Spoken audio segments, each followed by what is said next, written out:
Se state pensando di organizzare un aperitivo o una cena a tema messicano, la crema messicana sicuramente non può mancare.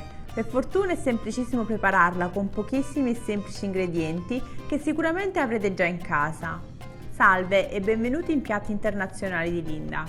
Per prima cosa dobbiamo aggiungere un cucchiaio di yogurt bianco e senza zucchero a 200 g di panna fresca e senza zucchero e dobbiamo mescolare bene. La crema messicana è presente in tantissime preparazioni della cucina messicana, dalle zuppe ai secondi, ai nachos, tacos, enchiladas e potrei continuare così all'infinito. Poiché ricorda molto la panna acida, molte delle ricette messicane che trovate online includono negli ingredienti la panna acida.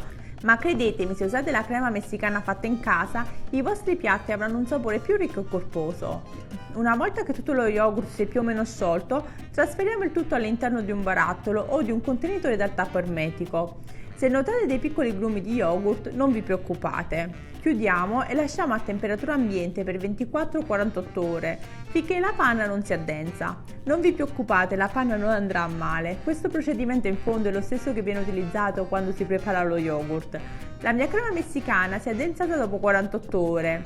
Ricordatevi di mescolarla dopo 24 ore perché generalmente questa crema resta più densa sul fondo e quindi una volta che la mescolate potrebbe essere già pronta dopo 24 ore, soprattutto d'estate. A questo punto aggiungiamo un cucchiaio di succo di limone e un pizzico di sale. Mescoliamo bene e la nostra crema messicana è pronta. Chiudiamo il barattolo e conserviamo in frigo fino a 15 giorni. Lo so, ora non vedete l'ora di prepararla a casa vostra. Se questa ricetta vi è piaciuta, sostenete il mio canale con un like o un commento e iscrivetevi per conoscere nuove ricette straniere. Grazie per aver guardato il mio video e alla prossima ricetta!